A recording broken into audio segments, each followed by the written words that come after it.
Good morning guys. आज कक्षा 10th की मैथमेटिक्स विषय प्रारंभ कर रहे हैं, जिसमें टोटल 15 चैप्टर हैं तथा प्रथम चैप्टर जिसका नाम वास्तविक संख्याएं हैं को आज से प्रारंभ कर रहे हैं। इसमें पहली एक्सरसाइज 1.1 है, जिसमें संख्याओं के बारे में बताया गया है। इसके प्रश्न करने से पूर्व मैं आपको सामान्य जानकारी देना चाहता हूँ। सबसे पहले संख्याएं क्या होती है, हेडिंग लगाइए। संख्याएं क्या होती हैं? संख्याएं दो प्रकार की होती है। एक वास्तविक संख्या होती है जिन्हें रियल नंबर कहते हैं। दूसरी होती है काल्पनिक संख्याएं जिन्हें इमेजिनरी नंबर कहते हैं। इमेजिनरी संख्याएं जिनका कोई अस्तित्व नहीं होता है, इनके बारे में हम 11th क्लास के चैप्टर 5 में पढ़ेंगे आगे चल करके, जिनके मैथमेटिक्स विषय होगी। काल्पनिक संख्याओं का एग्जाम्पल देखें तो एक एग्जाम्पल आपको दिया गया है, x² + 1 बराबर 0 है। जैसे ही मैं इस 1 को इस साइड लाता हूँ तो x² बराबर -1, तो राइट साइड में जैसे ही -1 बना तो यहाँ से लेफ्ट साइड से इसका स्क्वायर हटेगा तो इस पर रूट लगेगा और यहाँ प्लस माइनस लगता है, तो ये माइनस का 1 रूट बन जाता है। कभी भी यदि कोई भी संख्या ऋणात्मक संख्या जो यदि रूट के अंदर होती है तो उसका ऋणात्मक मान नहीं ज्ञात किया जा सकता। तो ऋणात्मक संख्याओं का मूल कभी भी ज्ञात नहीं किया जा सकता। ये सभी संख्या ही काल्पनिक संख्याएं कहलाती है जो रूट के अंदर माइनस के रूप में आती हैं। -1 रूट को हमेशा आयोटा की फॉर्म में लिखा जाता है। ये आपको आगे चल करके 11th क्लास के चैप्टर 5 में आपको पता चलेगा। आयोटा को आई की जैसे लिखते हैं। ये सभी संख्याएं काल्पनिक होती हैं जिनका वास्तव में जिनका जीवन में हम प्रयोग कम करते हैं। सामान्यतः जो भी सभी संख्याएं होती हैं वो वास्तविक संख्याएं होती हैं जिन्हें रियल नंबर कहते हैं। वास्तविक संख्याएं आगे चल करके दो भागों में बटी होती हैं, जिन्हें एक को परिमेय संख्या कहते हैं, दूसरी को अपरिमेय संख्याएं कहते हैं। सामान्य जानकारी यहाँ दी जा रही है कि परिमेय संख्या ही जिन्हें रेशनल नंबर कहते हैं, अपरिमेय संख्याएं जिन्हें इरेशनल नंबर कहते हैं। परिमेय संख्याएं भी 5 प्रकार की होती हैं। प्राकृत संख्याएं जिन्हें नेचुरल नंबर कहते हैं, पूर्ण संख्याएं जिन्हें होल नंबर कहते हैं, पूर्णांक संख्याएं जिन्हें इंटीजर नंबर कहते हैं। पूर्णांक संख्याएं भी आपके पास में 6 प्रकार की होती है। ऋणात्मक संख्याएं जिसे जेड माइनस के रूप में लिखते हैं। ऋणात्मक यहाँ जब माइनस ऊपर की तरफ लगता है तो इसका अर्थ होता है कि वहाँ माइनस उसमें शामिल होता है। और जैसे धनात्मक संख्याएं जेड प्लस के रूप में लिखते हैं, इसमें सिर्फ धनात्मक संख्याएं शामिल होती हैं। ऋणोत्तर जिसमें यदि नेगेटिव नीचे की तरफ लग रहा है यदि कोई भी चिन्ह, तो वो संख्याएं उसमें शामिल नहीं होती हैं। जैसे यहाँ जेड माइनस नीचे की तरफ लिख रहा है तो इसमें माइनस वाली संख्या इसमें शामिल नहीं होगी। तो ऋणोत्तर जिसमें ऋण नहीं हो यानी नेगेटिव संख्या नहीं हो, शून्योत्तर जिसमें जीरो नहीं हो, और जीरो वाली संख्या जिसमें केवल जीरो संख्या हो, और धनोत्तर का अर्थ होता है कि जेड प्लस वाली संख्याएं जिसमें केवल पॉजिटिव संख्या उसमें शामिल होती हैं। पॉजिटिव संख्याएं उसमें शामिल नहीं होती हैं। इसके अलावा दो संख्याएं और है, शांत संख्याएं जिन्हें टर्मिनेट संख्याएं कहा जाता है। टर्मिनेट संख्याएं जो कहीं न कहीं जाकर रुक जाती है पॉइंट के बाद में। अशांत आवर्त संख्याएं जो शांत नहीं होती हैं, वो चलती रहती है लेकिन उनकी आवर्ती होती रहती है यानी रिपीटेशन होता रहता है। तो नॉन टर्मिनेट प्लस रिपीटेटिव संख्याएं ही परिमेय संख्याएं होती हैं, जबकि अपरिमेय संख्याएं इरेशनल नंबर जैसे अभाज्य संख्याओं का मूलात्मक रूप। कैसे अभाज्य संख्याएं क्या होती है? जैसे 2, 3, 5, 7, 11, 13, 17, 19 ऐसी जो सभी संख्याएं अभाज्य संख्याएं होती हैं जिनमें सिर्फ 1 और खुद का ही उसमें भाग जाए तो वह अभाज्य संख्याएं कहलाती हैं। जैसे 2 की बात करें तो 2 में सिर्फ खुद का और 1 का ही भाग जाता है। 3 की बात करें तो 3 में 3 का व 1 का भाग जाता है। 5 में बात करें तो 5 का व 1 का भाग जाता है। तो जिसमें सिर्फ खुद का और 1 का भाग जाए वही क्या कहलाती है, भाज्य संख्याएं कहलाती है। इसे अर्थात हम ऐसा भी कह सकते हैं कि जिनके सिर्फ 2 ही गुणनखंड हो, 1 और स्वयं। इसके अलावा पाई व ई इत्यादि संख्याएं भी क्या होती हैं, अपरिमेय संख्या होती है। जो अभाज्य संख्या होती है उनका मूलात्मक रूप का मतलब क्या होता है? मूलात्मक का अर्थ होता है कि जिनका मूल का अर्थ होता है √2, √3, जैसे 3 का घन भी हो जाता है, घनमूल हो जाता है, पंचमूल हो जाता है, षष्ठमूल हो जाता है। तो घन अलग चीज होती है, वर्ग अलग चीज होती है, मूल अलग होता है। मूल मूल हमेशा वर्ग का, घन का, स्क्वायर का उल्टा होता है। ठीक है।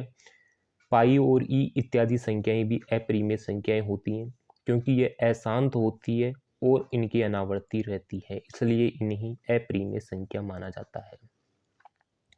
अशांत अनावर्ती संख्याएं कैसी होती हैं? अपरिमेय संख्या होती है। जो शांत नहीं होती है, चलती रहती है, जिनकी आवर्ती भी नहीं होती है, वह अपरिमेय संख्या होती है। जबकि हमने पढ़ा कि अशांत आवर्त संख्याएं, अशांत आवर्त जिनकी अशांत हो लेकिन आवर्ती होती रहती है, वो परिमेय संख्याएं होती हैं। आगे चलें, आगे चैप्टर को समझते हैं। इसका सेकंड पार्ट,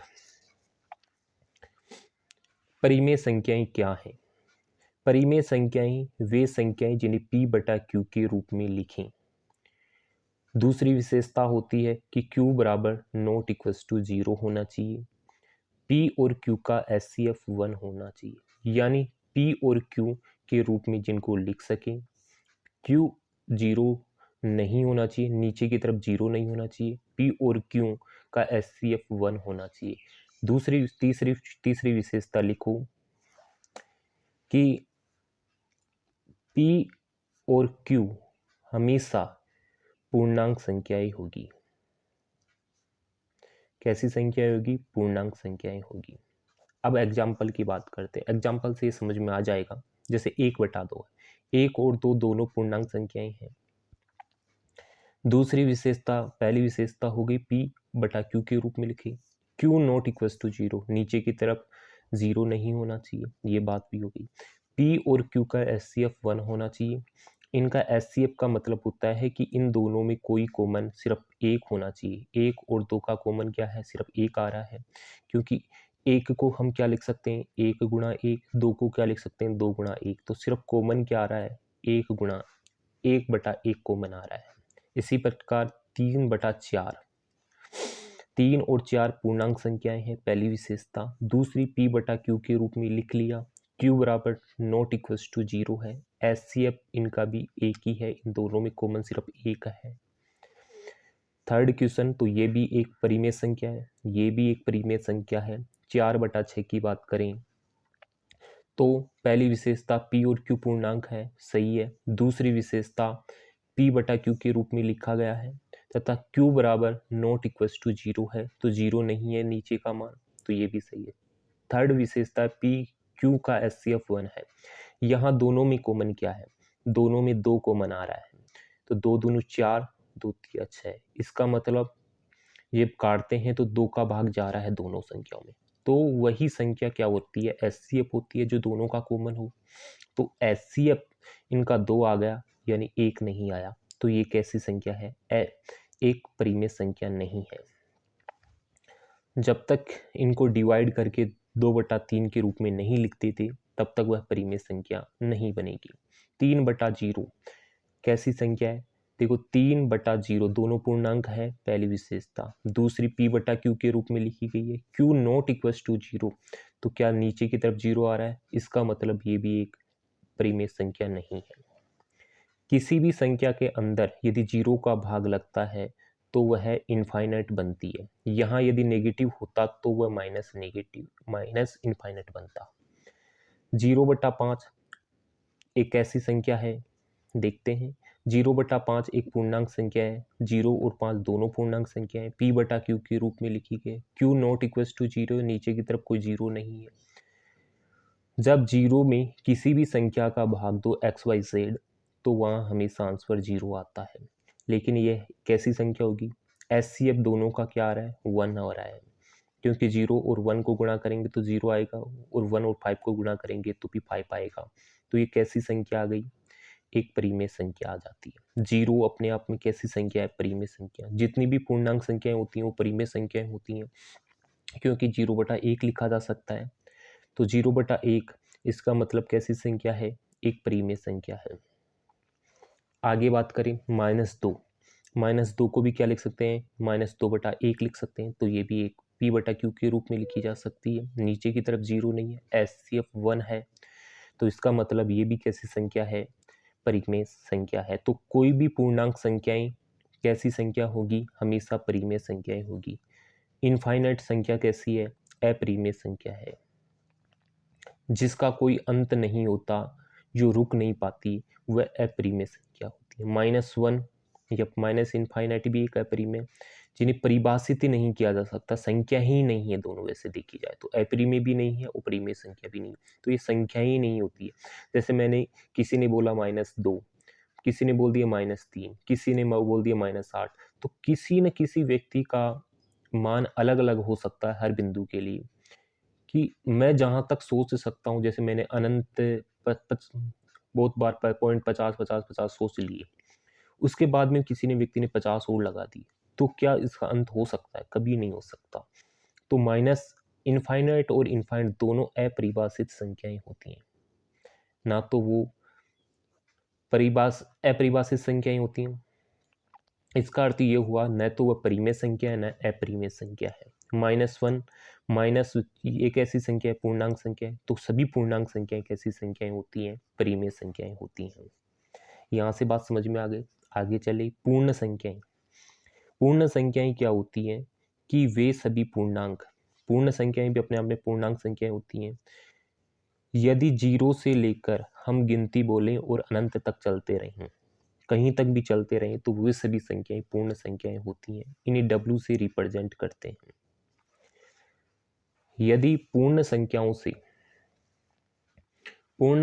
से हम यदि 0 को हटा दें, 1 से गिनती प्रारंभ करके अनंत तक चले, तो वो प्राकृतिक संख्याएं नेचुरल नंबर कहलाती है। इन्हें n से रिप्रेजेंट करते हैं, इनमें 0 शामिल नहीं होता। अर्थात W वाली संख्याओं में से 0 को घटा दें तो वह हमेशा प्राकृतिक संख्याएं बनती हैं।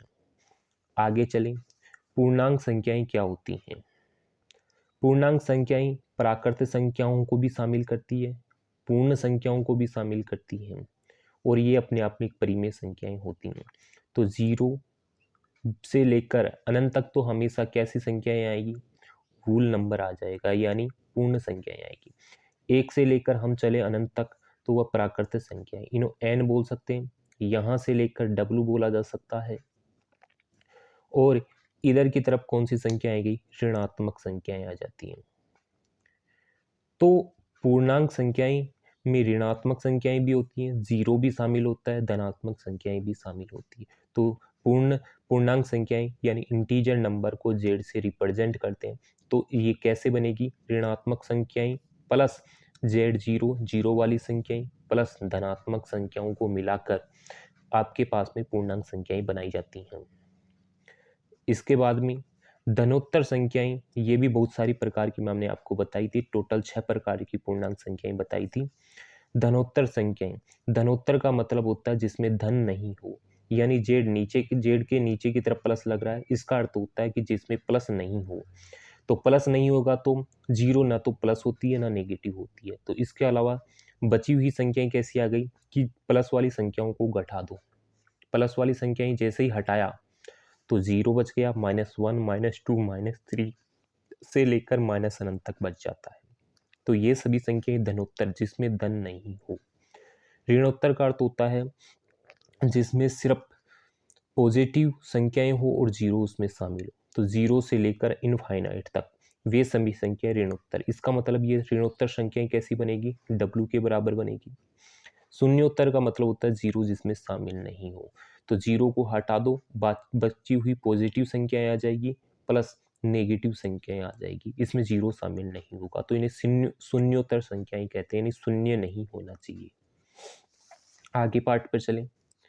अगला जो पार्ट आ रहा है वो आ रहा है ये, जिसमें धनात्मक संख्याएं धनात्मक जेड प्लस के रूप में चलती है। ऊपर की तरफ जब प्लस लगता है तो उसमें वो शामिल होती हैं, सिर्फ वही संख्याएं शामिल होती हैं। तो जेड प्लस का मतलब सिर्फ इसमें धनात्मक संख्या आएगी। तो जीरो तो ना तो धनात्मक है ऋणात्मक है, तो इसका मतलब 1 से लेकर इन्फाइनाइट तक चलेगी। तो धनात्मक संख्याओं को एन बोला जाता है। ऋणात्मक संख्याएं क्या होती हैं? माइनस जेड माइनस, इसमें सिर्फ नेगेटिव संख्याएं शामिल होती हैं। तो माइनस इन्फाइनाइट से लेकर -1 तक चलती है, इसमें जीरो नहीं आएगा क्योंकि ना जीरो ऋणात्मक है ना ही धनात्मक संख्या है। आगे चलें, शांत संख्याएं क्या होती हैं? कि ऐसी संख्याएं जो टर्मिनेट होती हैं, जो कहीं ना कहीं पॉइंट के बाद में कहीं ना कहीं रुक जाती हैं, जैसे 3.2742, ये भी एक अपने आप में परिमेय संख्याएं हैं। क्यों? ये जितनी भी पढ़ रहे हैं वो सभी परिमेय संख्याएं पढ़ रहे हैं, और ये परिमेय संख्याएं ही क्या होती हैं? रियल नंबर होती हैं। तो ये शांत क्यों है? क्योंकि 3.2742 के बाद में ये रुक जाती है। इसे हम परिमेय के रूप में कैसे लिख सकते हैं? 32742, यदि पॉइंट जहां लगा है उसका 1 लगा दिया, पॉइंट के बाद में कितने अंक है? 1 2 3 4, 4 जीरो लगा दो, तो ऐसा लिखा जा सकता है। इसी प्रकार इसको कैसा लिख सकते हैं? 3 पॉइंट के बाद में पॉइंट के बाद पॉइंट को हटा दो, 5 2 1 लिख दिया, पॉइंट कहाँ पे है? वहाँ 1 लगा दो, इसके बाद में कितने अंक है? 3 है, तो 3 जीरो लगा दिए। इसके बाद में इसको देखें तो 21 बटा ये कितना हो जाएगा? 10 हो जाएगा। यहाँ बात करें तो यहाँ सिर्फ एक बचा हुआ है, पॉइंट के बाद में कितना अंक है? 2 अंक है, 1 और 0। बची हुई संख्या 1 है, तो 1/100 लिख दिया। तो समझ में आ गया। तो यदि हम 1000 का किसी संख्या में भाग देते हैं तो इसका अर्थ हो गया कि 3 अंक छोड़ करके पॉइंट लगा दो, 1 2 3, तो पॉइंट छोड़कर यहाँ लगा देंगे। 10 का भाग देंगे तो 1 पॉइंट छोड़कर लगा देंगे। 100 का भाग देंगे तो एक तो ये छूट गया, इसके बाद में 1 अंक और छोड़ दो और पॉइंट लगा दो। इसके ऐसा ही यहाँ 10,000 का भाग दिया गया तो इसका मतलब 4 अंक छोड़ के पॉइंट लगाना, 1 2 3 4, तो यहाँ पॉइंट लग जाती है। तो ये अपने आप में एक परिमेय संख्या बन जाती है। तो P/Q के रूप में लिख दिया, क्योंकि P/Q तो पहली विशेषता हो गई, दूसरी Q नॉट इक्वल टू 0 है, इन दोनों का HCF 1 आएगा, और P और Q दोनों पूर्णांक संख्याएं हैं। तीसरे प्रकार की जो पांचवें प्रकार की जो छठवें प्रकार की जो संख्या थी, अशांत आवर्ती संख्याएं भी क्या होती हैं? परिमेय संख्याएं होती हैं। तो अशांत जो आवर्त संख्याएं होती हैं वो कैसे होती हैं? जैसे 3 पॉइंट हम बात कर रहे हैं, ये एक अपने आप में कैसी संख्या है? जो अशांत आवर्त संख्याएं, अशांत का अर्थ होता है जो शांत नहीं रहती, आवर्त का मतलब होता है जिनकी आवर्ती रहती है, बार बार होती रहती है। जैसे 3.27 27 27 27 ऐसे चलता रहेगा, इसका मतलब 27 का रिपीटेशन हो रहा है। इस संख्या को मैं हमेशा ऐसा लिख सकता हूँ 3.27, लेकिन रिपीटेशन हो रहा है तो इसका बार लगा देते हैं। जिस संख्या का रिपीटेशन उस पर बार लगा देते हैं। जैसे यहाँ 4.2534, 2534, इसका मतलब 2534 का रिपीटेशन हो रहा है तो 4.2534, तो टोटल जितनी संख्याओं का रिपीटेशन हो रहा है उस पर बार लगा दिया। अब मैं इसको P/Q के रूप में कैसे ले सकता हूँ? तो तभी ही ये परिमेय संख्या बनेगी। तो 3.27 है, तो 327 मैंने ऐसे की ऐसे लगाया, जिस पे बार नहीं है उसको घटा दो, तो 3 को घटा दिया, बटा कितने पर बार लगा हुआ है? 2 संख्याओं पे, तो उसका 9 9 उतार दो। इससे पूर्व पॉइंट के बाद में कोई अंक आ रहा है? नहीं आ रहा, तो इसका मतलब ऐसा कोई पॉइंट के बाद में ऐसा अंक जिस पे बार नहीं लगा हुआ, तो कोई अंक नहीं है, तो इसका मतलब इसमें 99 का भाग लगेगा। तो इसको कैसे लिख सकता हूँ? 324/99। समझ में आया? तो 324/99। इसको सोल्व भी कैसे करेंगे? यदि 99 का किसी में भाग देना है तो इसका मतलब 2 पे बार लगा हुआ है, इसका अर्थ हुआ कितने पर? 2 पर बार लगा हुआ है, तो ये 3 इसमें जोड़ देते हैं, 3 इसमें जोड़ देंगे तो 327 बन जाएगा, तो 3.27 हो जाएगा। इसी प्रकार यहाँ 4.2534, तो 2534 पर बार लगा हुआ है, तो इसको सोल्व कैसे करेंगे? 4 25, 34 माइनस, जिस पे बार नहीं लगा हुआ उसको माइनस कर देंगे। पॉइंट के बाद में कितने अंकों पे बार लगा हुआ है? 4 अंकों पे, 9 9 9, 4 बार लगा दिया। पॉइंट के बाद में ऐसा कोई संख्या है जिस पे बार नहीं लगा हुआ? कोई नहीं है। यदि यहाँ कोई संख्या होती है जिस पे बार नहीं लगा हुआ था तो उसका 0 उतार देते हैं। जैसे ही माइनस करूंगा तो 42, 53, 0 बटा 9 9 9 और 9। अगले क्वेश्चन पे चलें। अगला जो क्वेश्चन है हमारे पास में 3.275, इस पे बार लगा हुआ है सिर्फ 5 पे, तो इसका अर्थ हुआ है कि 5 का बार बार रिपीटेशन हो रहा है। तो 3275 माइनस बची हुई संख्या जिस पे बार नहीं लगा हुआ तो 327, 327 बटा 9 जिस पर सिर्फ एक पर बार लगा हुआ है। इसके अलावा पॉइंट के बाद में ऐसी कितनी संख्याएं जिस पे बार नहीं लगा हुआ? तो 2 संख्याएं हैं, 2 और 7, तो इनका 0 0 उतार दिया। तो यदि इनमें से 32 75 में से 327 जैसे ही घटाएंगे तो कितना बचेगा? 8 4 9 और 2 बटा 900। तो ये कैसी संख्या आ गई? एक परिमेय संख्या हो गई। इसके अलावा इसको कैसे करेंगे? 4.2534, इसका मतलब 3 4 का रिपीटेशन हो रहा है, तो 4 2 5 3 4 माइनस बची हुई संख्या है 425 बटा कितने पर बार लगा हुआ है? 2 पर, 9 9 उतार दिए। पॉइंट के बाद में ऐसी संख्या जिस पे बार नहीं लगा हुआ तो 2 संख्या है, 0 0 उतार दिया, 2 और 5 है। यदि इसमें से 425 में से घटाता हूँ तो कितना आएगा? 14 से 5 गया तो 9, फिर 0, फिर 1 2 और 4 बटा 9 9 0 0। यहाँ जो क्वेश्चन दिया गया है इस क्वेश्चन को कैसे करेंगे? 4 2 3 5 2, कितना घटाएंगे? 423 घटाएंगे। बची हुई संख्या घटा दिया। कितने पर बार लगा हुआ है? 9, 2 पर 9 9 उतार दिया। यहाँ पॉइंट के बाद में ऐसी संख्या जिस पर बार नहीं लगा हो तो कोई संख्या नहीं है, तो ऐसे कैसे उतार दिया। इसको सोल्व करेंगे तो क्या आ जाएगा? 7 1 1 8 और 3 बटा 90, सॉरी हाँ 99। ठीक है, ये उतार दिया। सॉरी ये यहाँ गलत हो गया, 1 मिनट। इसको सोल्व करेंगे तो क्या आएगा? 12 में से 3 गया तो 9, यहाँ से कितना आ जाएगा? 2, फिर कितना आ जाएगा? 13 में से 4 गया तो 9, फिर 2 और 4, 42, ये आ जाएगा 42 29 29 बटा 99। ठीक है दोस्तों, ये समझ में आया होगा आपको। आगे चले तो अपरिमेय संख्याएं, अपरिमेय संख्याएं जिन्हें p बटा q के रूप में नहीं लिखा जा सकता। तो पहला जो हमारे पास में आता है अभाज्य संख्याओं का मूलात्मक रूप। मूलात्मक रूप को समझने से पहले ये समझते हैं कि यदि a की पावर 1/2 बराबर 5 है तो जो भी यहाँ 1/2, इसका मतलब यहाँ एक कैसी संख्या आनी चाहिए? एचसीएफ तो 1 होना चाहिए। कितना होना चाहिए? 1 होना चाहिए। दूसरी विशेषता होना चाहिए कि नीचे वाली संख्या हमेशा बड़ी होनी चाहिए। क्या होनी चाहिए? बड़ी होनी चाहिए।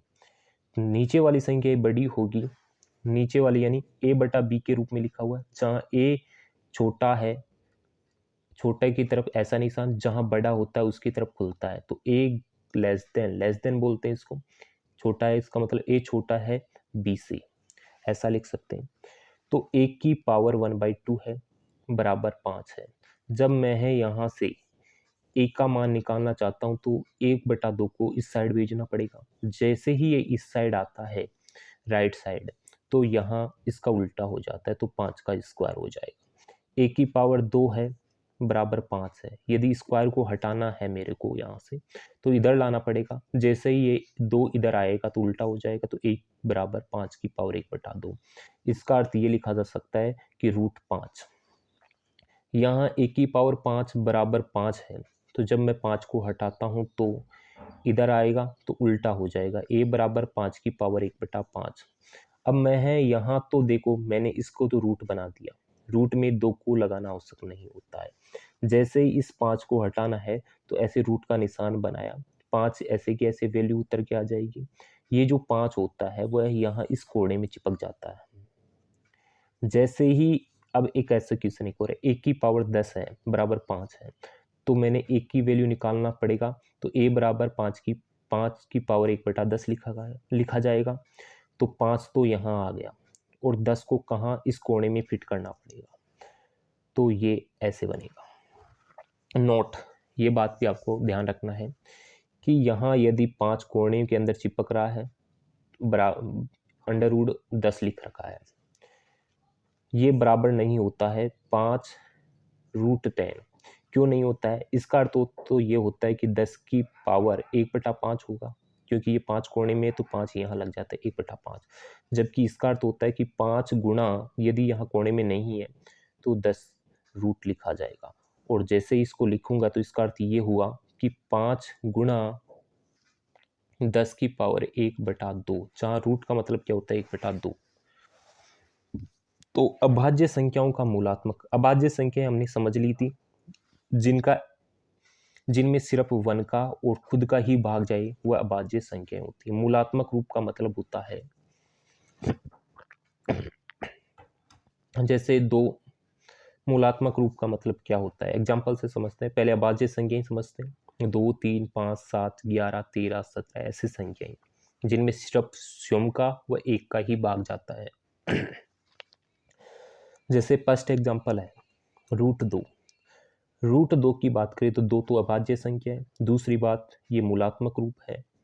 √3 भी एक मूलात्मक रूप में आ रहा है। 3 अभाज्य संख्या है। √2 की बात करें, सिर्फ 2 की बात करें तो 2 अभाज्य संख्या है। ये घनमूल लग रहा है, 3 लग रहा है तो घनमूल आ जाता है। ये वर्गमूल था, ये घनमूल हो जाता है। ये पंचमूल हो जाता है क्योंकि 5 इस कोने में चिपक रहा है। तो समझ में आ गया, ये पंचमूल। तो षष्टमूल, अष्टमूल ऐसे ही हो सकता है। जैसे एग्जाम्पल ये अष्टमूल हो गया। तो इनकी वैल्यू हमेशा अशांत आती है, इसलिए इन अभाज्य संख्याओं का जो मूलात्मक रूप होता है वह अपरिमेय संख्याएं होती हैं। दूसरा हमें पढ़ना है अशांत अनावर्ती संख्याएं, जो शांत नहीं हो। अभी हमने परिमेय संख्याओं में पढ़ा था कि 2.3, 4, 5, 2, ये भी फिर क्या होता है कि 3, 4, 5, 2, 3, 4, 5, 2 रिपीटेशन हो रहा था, लेकिन वो भी रुक नहीं रही थी, लेकिन वहाँ रिपीटेशन हो रहा था। यहाँ रिपीटेशन नहीं हो रहा लेकिन रुक भी नहीं रही, तो इसका मतलब अशांत अनावर्ती संख्या, इन्हें P/Q के रूप में नहीं लिखा जा सकता। क्या नहीं कर सकते? P/Q के रूप में नहीं लिखा जा सकता। 3.4, 2, 5, 7, 9, 8, 2, 3, 9, इनका भी कहीं भी रिपीटेशन नहीं हो रहा, इसका मतलब इन्हें भी P/Q के रूप में नहीं लिखा जा सकता। इसलिए अशांत अनावर्ती संख्याएं भी अपरिमेय संख्याएं होती हैं। पाई और ई जैसी संख्याएं ही भी अपरिमेय संख्याएं होती हैं, क्योंकि पाई की वैल्यू देखिए तो 3.14159265359 ऐसे चलते चलते अनंत तक चलती रहेगी और कहीं भी रिपीटेशन नहीं होगा। इसका मतलब इन्हें भी P/Q के रूप में नहीं लिख सकते। ई की वैल्यू देखें तो 2.718282848459045, इन्हें भी P/Q के रूप में नहीं लिखा जा सकता। आप समझते हैं नोट कि पाई बराबर कभी भी 22/7 नहीं होता है। अप्रोक्सीमेटली ये वैल्यू 22/7 के बराबर मान ली जाती है, लेकिन ऐसा नहीं होता है।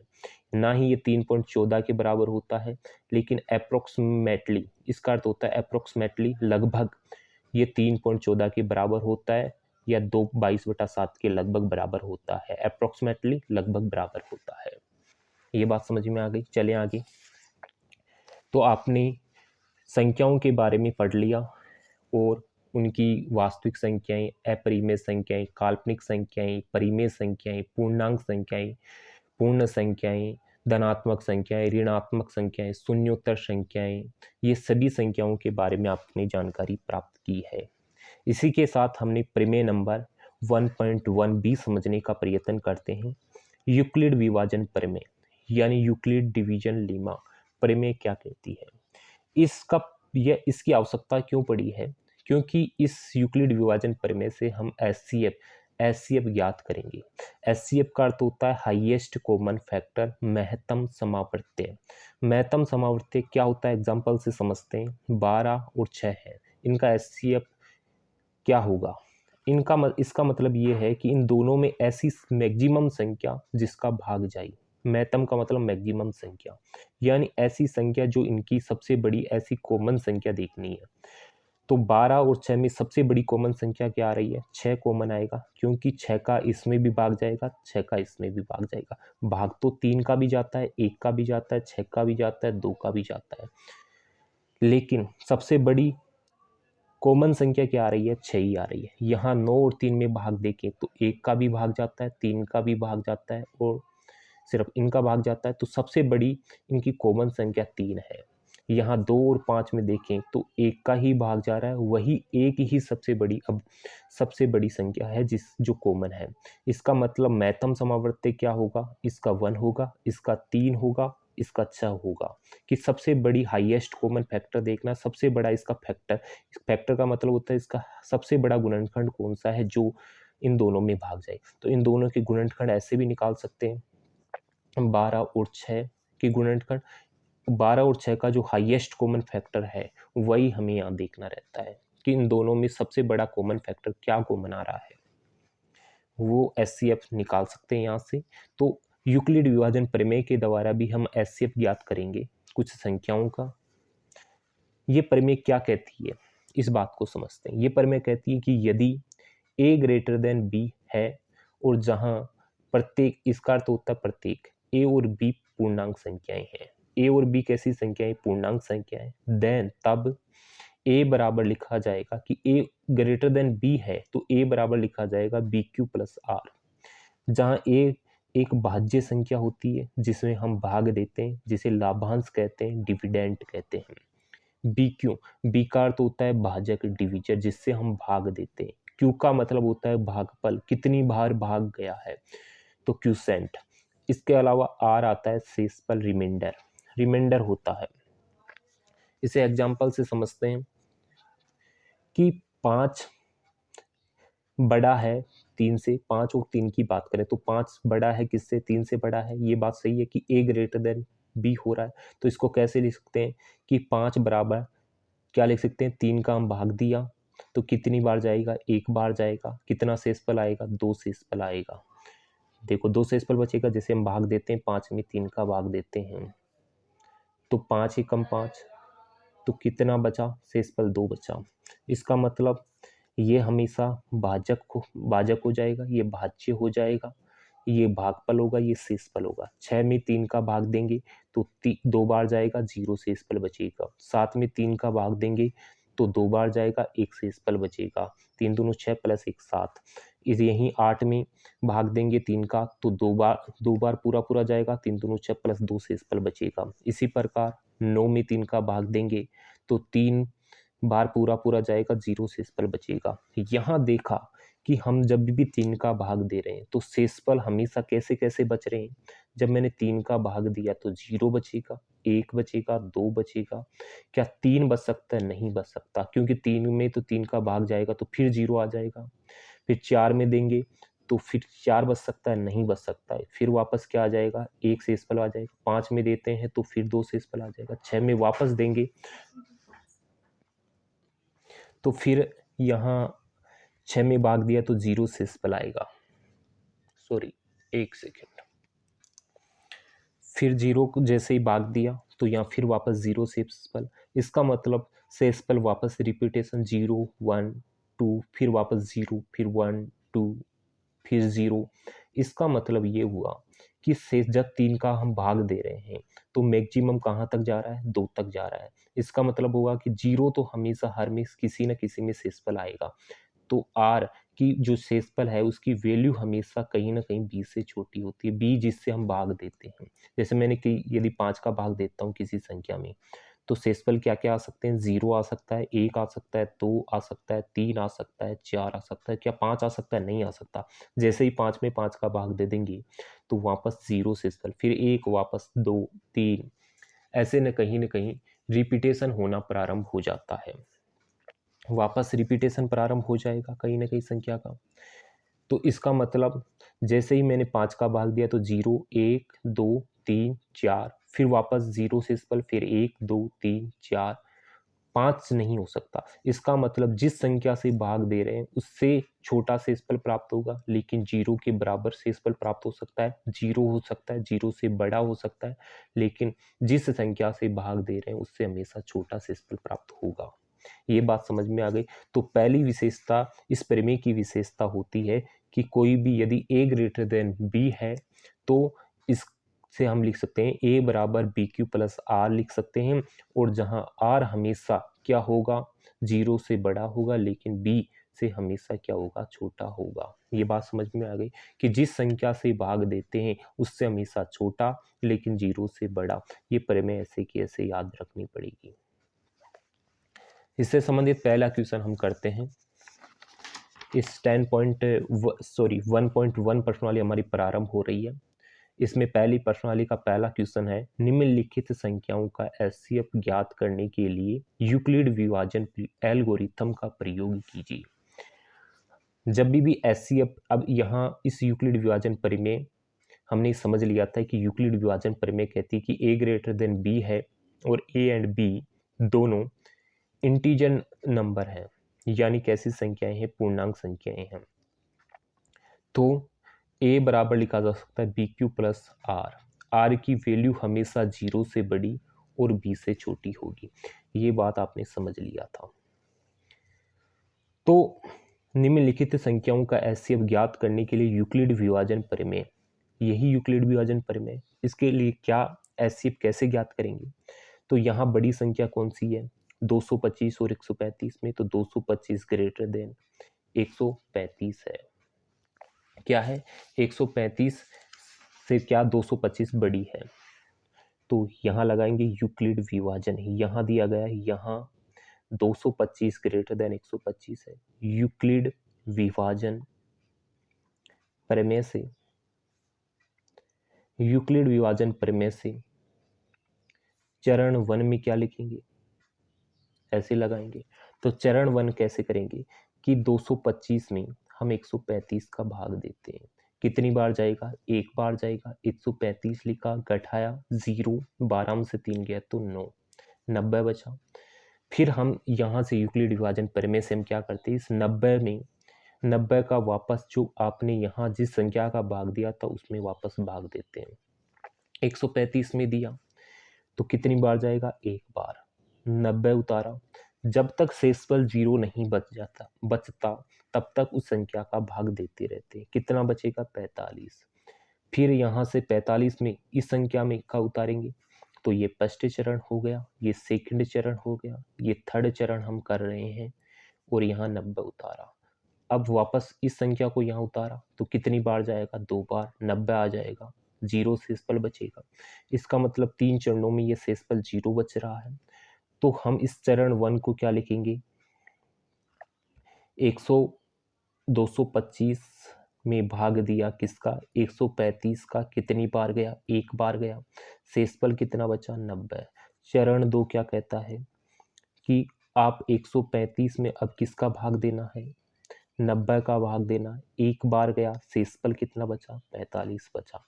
चरण 3 क्या कहता है, तो चरण 1, चरण 2, चरण 3 क्या कहेगा कि 90 में आप किसका भाग दो, 45 का, कितनी बार जाएगा, 2 बार जाएगा, शेषफल कितना बचा, 0 बचा। जहां 0 शेषफल बच जाता है तो जिस संख्या का भाग दिया है, जहां जिस संख्या के भाग देने से शेषफल 0 आ रहा है, वही आपका क्या होता है, एचसीएफ। तो इन दोनों संख्याओं का कॉमन फैक्टर कितना आ जाएगा, 45 आ जाएगा। तो एचसीएफ कितना आ रहा है, 45 आ रहा है। तो अतः ऐसा लिखेंगे, अतः एचसीएफ 135, 225 का एचसीएफ कितना आ जा रहा आएगा, 45। इसी प्रकार आपके पास में ये क्वेश्चन, अगला क्वेश्चन है कि 38,220 और 196 का एचसीएफ आपको ज्ञात करना है। तो बड़ी संख्या कौन सी, यहाँ बड़ी संख्या क्या आ रही है, 38,220 ग्रेटर देन 196। यूक्लिड विभाजन प्रमेय से, यूक्लिड विभाजन प्रमेय से क्या करेंगे, यहाँ भाग देके देखेंगे। फर्स्ट चरण में कितना 196 लिखेंगे, 38,220 में जैसे ही भाग देंगे तो कितनी बार जाएगा। सबसे पहले 3 संख्याओं में भाग देंगे तो कितनी बार, एक बार जाएगा, गुने दोनों 38, 2 बार तो नहीं जा सकता, इसका मतलब बड़ी आ रही है। तो कितनी बार 196 उतारा, कितना 6 बचा, फिर यहाँ कितना बचेगा, यहाँ बचा आपके पास में कितनी बार, कितना बचेगा 8, और फिर यहाँ 186 बचा, 186 में भाग नहीं जाता, 2 उतारा। यहाँ देखिए गुन्नी नाम 171 होता है, तो कितनी बार जाएगा, 9 बार। तो यहाँ कितना आ जाएगा, 1 9 चिंगा 54, 4 5 बचा, 19 को 9 से गुना करेंगे 171 प्लस 5 कितना हो जाएगा, 176 हो जाएगा। जैसे ही घटाएंगे तो कितना बचेगा, 8 यहाँ बचा, 9 यहाँ बचा, फिर वापस 0 उतारा, 0 उतारा, फिर यहाँ 0 कितनी बार जा रहा है, 5 बार जाएगा, गुनी 5 95, तो यहाँ कितनी बार जाएगा, 5 बार जाएगा, 5 से गुणा करेंगे तो 0 56 30 हो जाएगा, गुनी 5 95 प्लस 3 98, तो 0 से शेषफल बचेगा। इसका मतलब 196 का भाग देने पर ही आपके पास में 0 शेषफल आ रहा है, तो 196 ही क्या हो गया, आपका एचसीएफ हो जाएगा। तो चरण 1 क्या कहता है, चरण 1 ये कह रहा है कि जब आपने 38,220 में भाग दिया 196 का, तो 195 बार पूरा पूरा जाता है और 0 शेषफल बचता है। तो अतः अंतिम शेषफल रिमाइंडर कितना बच रहा है, 0 बच रहा है। अंतिम शेषफल 0 बच रहा है। देन तब एचसीएफ कितना होगा, 196। तो 196 का भाग देने पर ही 0 शेषफल आया है, तो एचसीएफ कितना होगा, 196। ऐसा ही क्वेश्चन अगला है कि 867 और 255 का एचसीएफ ज्ञात करना है। इसी प्रकार हम ज्ञात करेंगे। तो 867 में किसका भाग देंगे, आप किसका भाग दोगे, 255 का भाग दोगे, तो कितनी बार जाएगा, 25 75 होता है, तो कितनी बार जाएगा, 3 बार जाएगा पूरा पूरा। कितना शेषफल बचा, 1 0 और 2 शेषफल है, 102 शेषफल बचा। फिर 102 में फिर वापस 255 में भाग देना पड़ेगा। ये फर्स्ट चरण हो गया, ये सेकंड चरण हो गया। कितनी बार जाएगा, 2 बार जाएगा, 2 दूनी 4, 0 और 2, कितना शेषफल बचा, 5 51 शेषफल बचा। फिर 51 में चरण थर्ड यहाँ आ जाएगा आपके पास में, ये चरण सेकंड था, ये चरण फर्स्ट था।